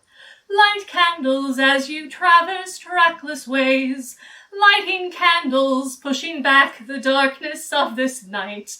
Light shining through the veil as you cross from mortal sight. If you're standing beside the book upon those golden gates, have no worry about the tally of your life. We forgive you all trespasses and we ask you for your grace. One by one will any marks against you vanish without trace. You'll be weighed and measured, found for wanting nothing. Doors and gates swinging welcome open wide. Merry meet again, enjoy all those who went before. Take your rest in the peace of knowing now that you fly. We light these candles ere you go upon this journey we can't follow. Light candles as you traverse trackless ways. Lighting candles to push back the darkness of this night. Light shining through the veil as you cross from mortal sight. We light these candles ere you go upon this journey we can't follow. Light candles as you traverse trackless ways. Lighting candles to push back the darkness of this night. Light shining through the veil as you cross from mortal sight. And those who wait behind will someday join you by your side. and we who wait behind will someday join you at your side. Dawn begins on Panzik morning, sun creeps up at break of day, lifts the dew off runestone meadows, softly drums begin to play. House Maxwell is brewing up the good stuff. A flaming griffin says hello from largest tent on top of steepest hill. Drums awake, sleepers below on the Doon-ka-teka, Doon-ka-tek, Doon-teka-teka, Doon-teka-tek, Doon-teka-teka-teka, Doon-tek, Doon-tek, Doon-teka-tek, Doon-teka-tek. Fighters on for field of battle, rapier, sword, bow, axe, and mace. Armies gather, singing battle songs, banners fly high as they come to place. Drums they call much more quickly, a war-point battle soon to start. Cannons fire, they run off to their place. Drums pound on to stir the heart on the Doon-ka-teka, Doon-ka-tek, Doon-teka-teka, Doon-teka-tek, Doon-teka-teka-teka, Doon-tek, Doon-tek, Doon-teka-tek, Doon-teka-tek.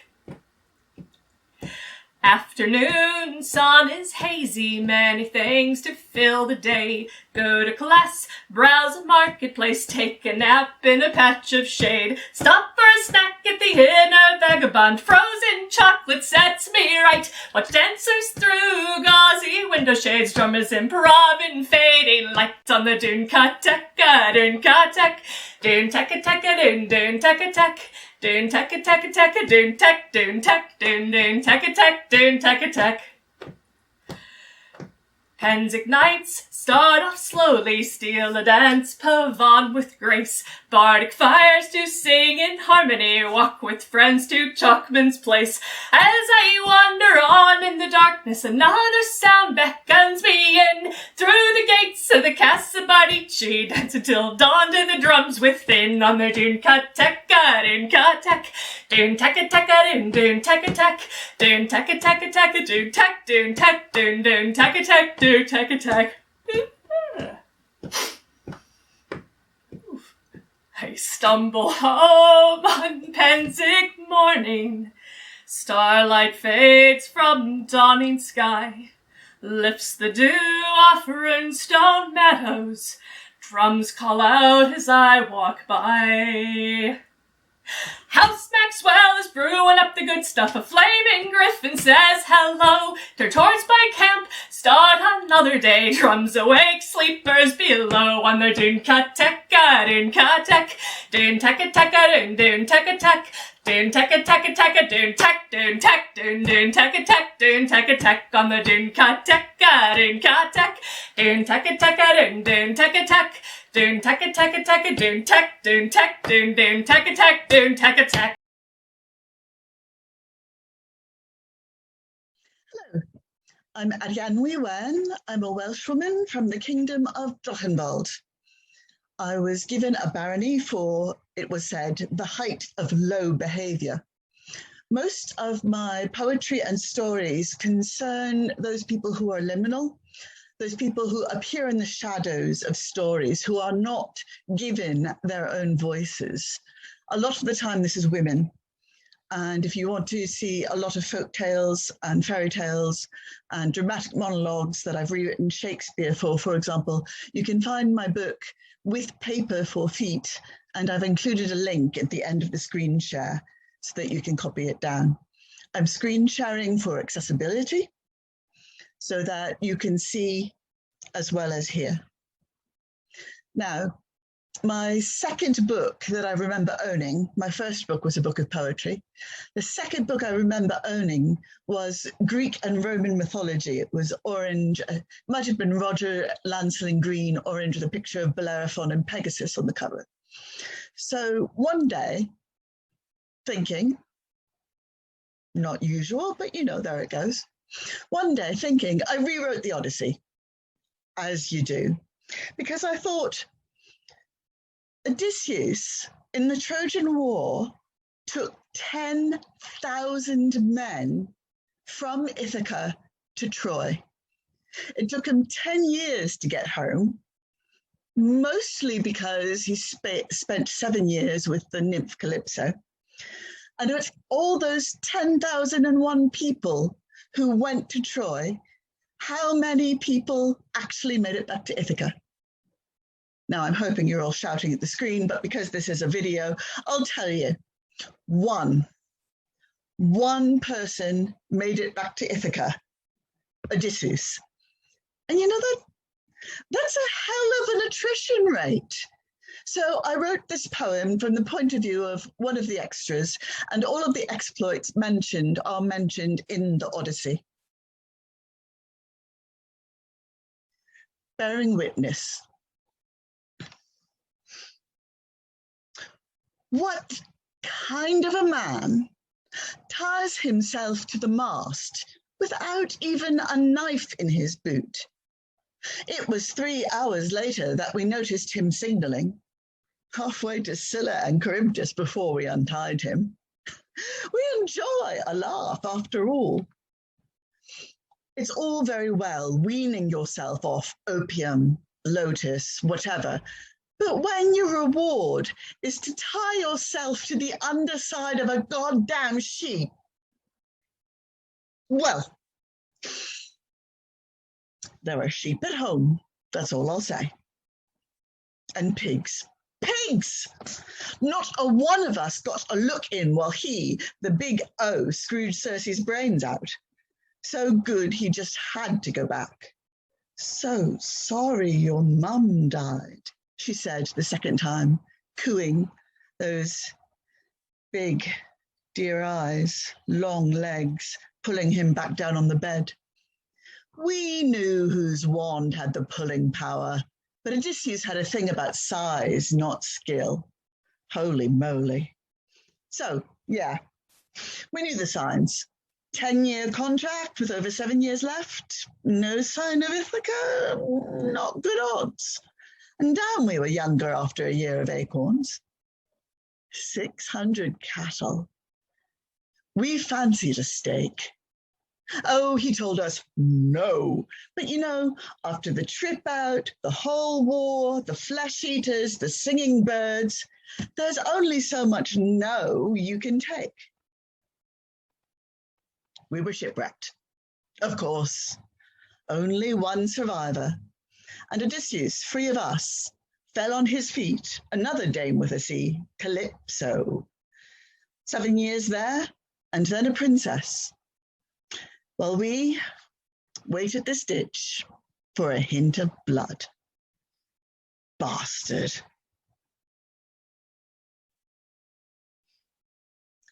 That poem is from the award-winning book, The Weight of Coming Home, which is available from me. You can ask Master Carrion for my email address.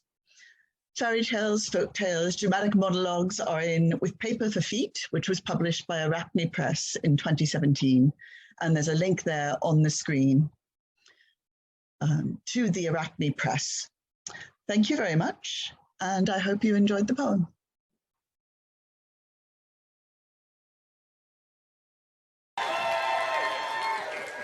Hello, hello, hello, everyone. Thank you. We love you all. We are the Whiskey Bards. Back from the battle and looking for fun. We're tired of, we're sore, we're parched from the sun. We need barmaids and liquor before we must run. Here's to women and whiskey and war. So it's time to start drinking, it's not time to rest. We're giving our livers the ultimate test. Let's all raise our glasses to what we love best. Here's to women and whiskey and war. Here's to the maiden who's sitting at home while her man's in the pub drowning in his beer foam. And if he's not careful, it's she who will roam. Here's to women and whiskey and war. Here's to the drink that is amber and sweet with a touch of a hell or a taste hard to beat. If you don't beware, you'll be knocked off your feet. Here's to women and whiskey and war. Here's to the lads who have gone off to fight. Let's hope and let's pray that we're not their last sight. May they soon rejoin us as strong and true knights. Here's to women and whiskey and war. After the fighting, don't give them no tea. They'd rather drink ale with a lass on their knee and be drinking and wenching until they can't see. Here's to women and whiskey and war. And their wives, when they stumble home back to their den, will probably beat them with a big iron pan. And after the fight, they'll be kissing again. Here's to women and whiskey and war. To women that give us a reason to fight. To whiskey that helps us to get through the night. To all of our comrades who've lived and who died. Here's to women and whiskey and war. Here's to women and whiskey and war. Here's to women and whiskey and war. Three great things that go great together.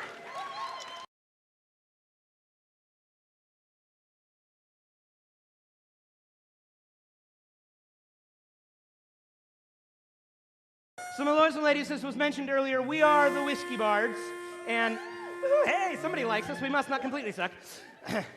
So, we figured, what kind of a show would this be tonight if we didn't sing at least one song about our most favorite drink in the world? Yes. The answer is yes. Stout coats a throat with a good black and tan. Bass is an ale, makes you feel like a man. Rum is a drink you can share with your mate. Vodka is good as a mixer or straight. To partake of absinthe, you better be mellow. Whiskey is grand whether amber or yellow. Liquor is quicker and beer is the best. Brandy is dandy and wine does the rest. Long Island iced tea will go down with no hitch. But you might wake up with no clothes in a ditch. Oh, somebody's been there.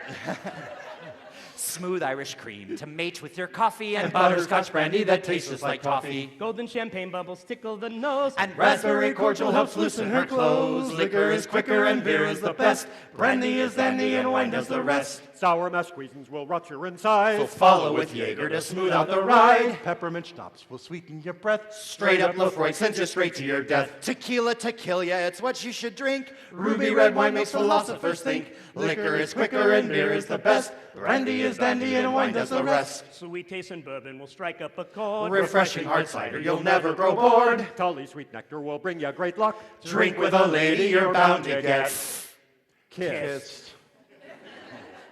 Them all mixed together, drunk straight as a rod. Next morning you'll bow to the porcelain god. Liquor is quicker. Brandy is dandy and wine does the rest.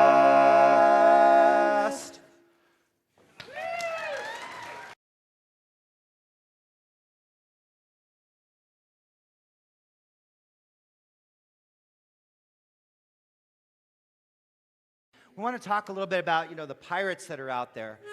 Blackbeard, Edward Teach, and the scourge that he was.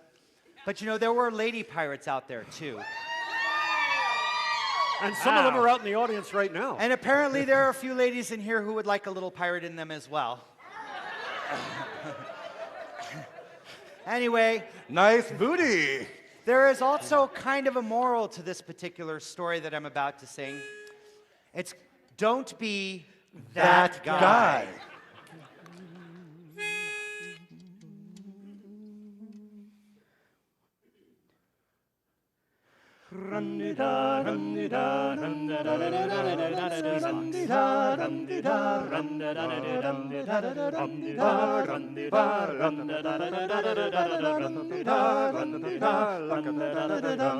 They call her Wistful Mary, a gazing out to sea, waiting for William, a gone 63, conscripted as a sailor to fight the Spanish Lee, and she'll watch the ships go in till her William she does see. Yes, she'll watch the ships come in till her William she does see. She's now called Walking Mary. She walks down by the shore. Her William still not come back home. It's now been 4 months more. She bought her pants and shirt and coat, and short her hair has shorn, and jumped a clipper ship one day to come back nevermore. Yes, she jumped a clipper ship one day to come back nevermore. They call him Master Marlin, a cabin boy is he.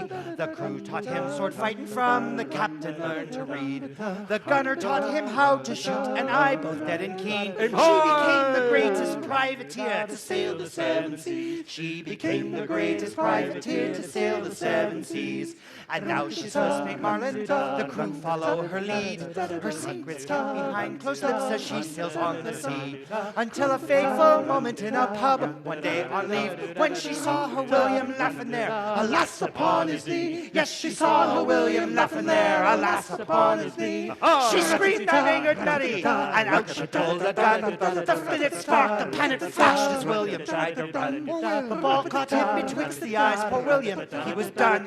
She took his ships the seas to sail a pirate to become. Yes, she took his ships the seas to sail a pirate to become.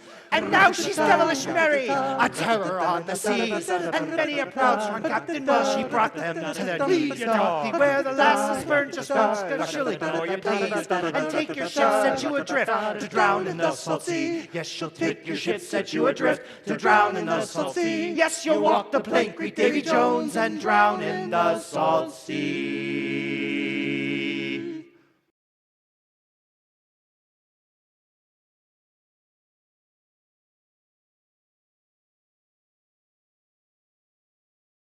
Oh, pass the bottle round to me, I'll pass it back again. For beer and whiskey tend to make the happiest of friends. There comes a time in all our lives near the ending of our years where we will go to part this world and never more be here. Till then our friends will wait with you and have you gather round, and lots of whiskey, ale and brew we'll happily drink down. Oh, pass the bottle round to me, I'll pass it back again.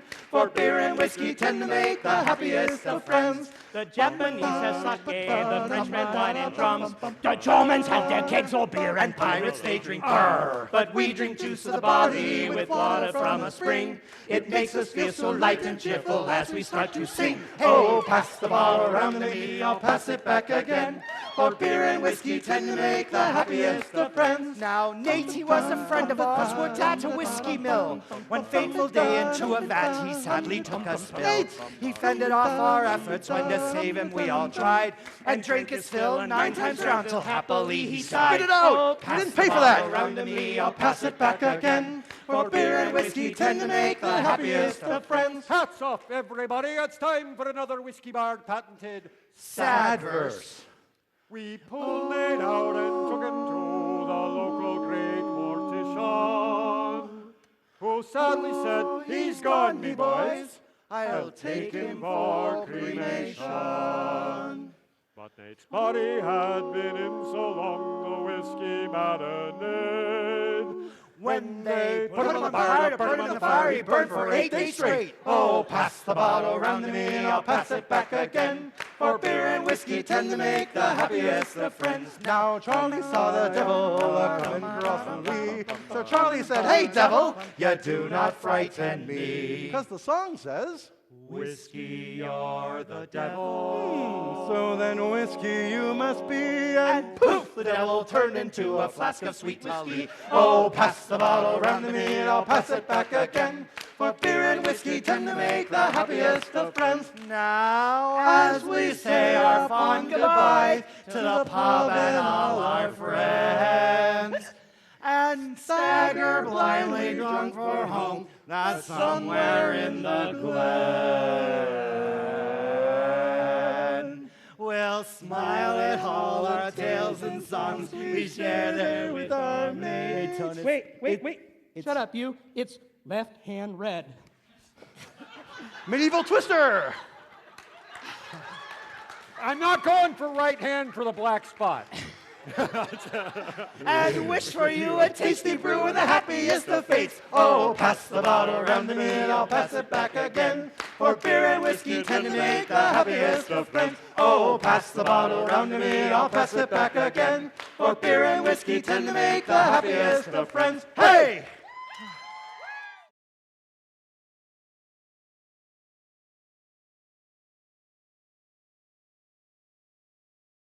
Hi, everyone. It's Adelaide and Kenneth, and sorry we can't be with you in person, but we would like to sing for you. And the first thing we're going to do is the 4th chapter of Agincourt the Musical, which is the Harfler speech that just wouldn't come together in time to go with the rest of the songs, but eventually got it finished, and so that's what's first. Unto the Breach. And along with us is going to be our third bandmate here. We did not record a song and recording over it. This is live, and on here is 1 drum and 1 harmony. So that's it. Just pretend like this person is a person playing a drum and singing a harmony. Ready? Yes.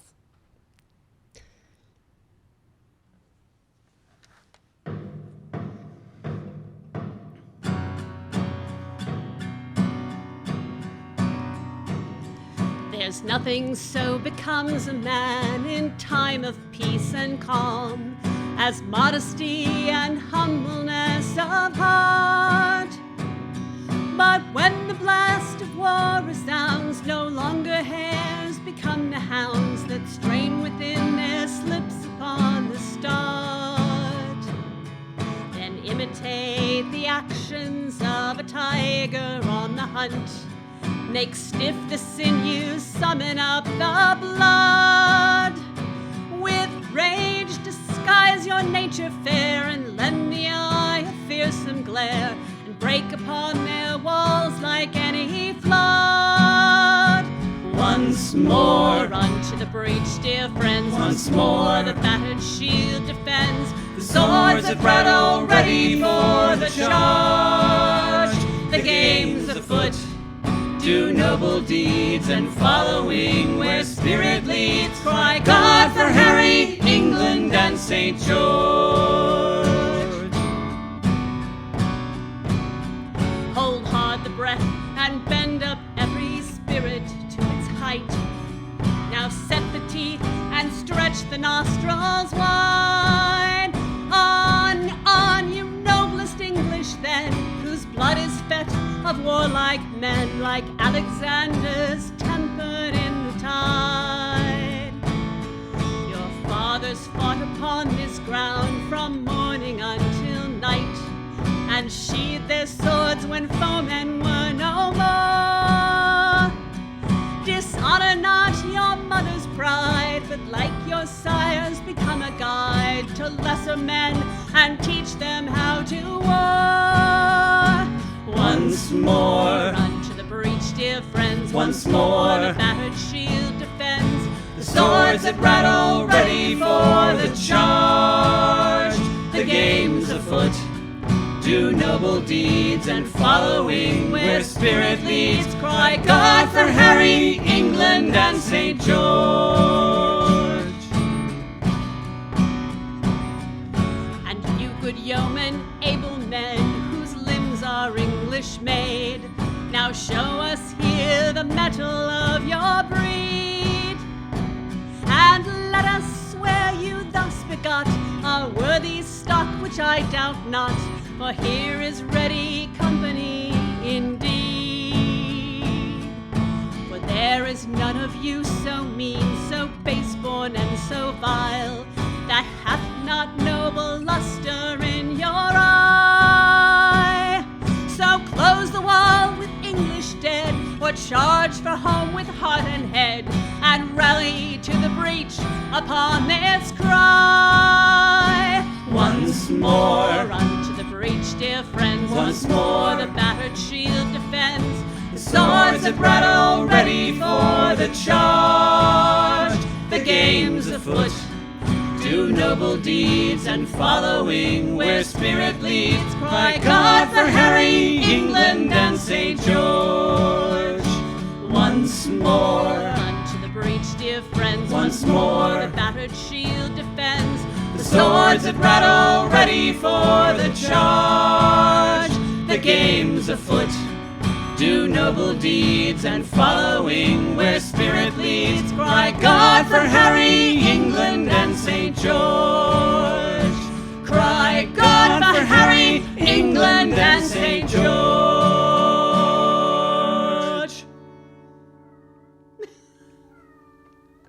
I don't know if the cat likes it or not. He just wanted to get his 2 cents in.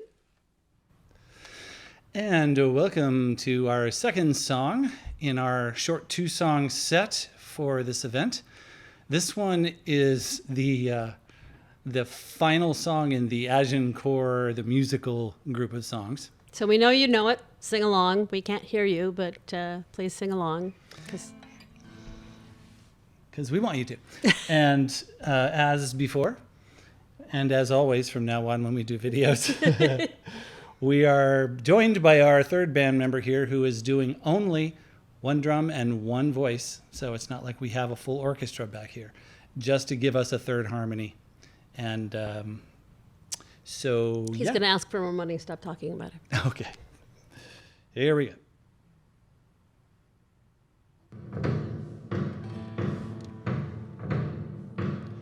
If we are marked this day to die, we are enough to lose.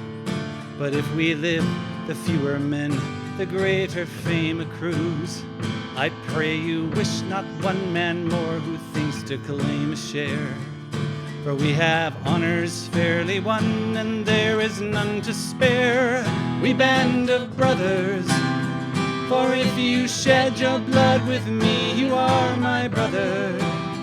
And men in England now bet shall feel the curse. They were not here to fight with us upon St. Crispin's Day. Proclaim it now throughout my host to bear no false pretense. If you've no stomach for this fight, depart and get you hence. The price of passage you shall have, and rations generous. We will not bear his company, who fears to die with us. We band of brothers, for if you shed your blood with me, you are my brother. And men in England now bet shall feel the curse. They were not here to fight with us upon St. Crispin's Day. He that shall live to see old age and come safe home at last shall on this vigil feast his friends and tell of glories past. He will with pride display his wounds and scars, however deep. And any man who was not here shall hold his manhood cheap. We band of brothers, for if you shed your blood with me, you are my brother. And men in England now bet shall feel the curse. They were not here to fight with us upon St. Crispin's Day. Old men forget, and each man here may crumble and decay. He'll remember while he lives what feats he did this day. So shall the good man teach his son until the world is new. And to our memories we'll drink, we few, we happy few. We band of brothers, for if you shed your blood with me, you are my brother. And men in England now bet shall feel the curse. They were not here to fight with us upon St. Crispin's Day. And men in England now bet shall feel the curse. They were not here to fight with us upon St. Crispin's Day. Hello from Monsteora, and have a good rest of the event. Thanks very much.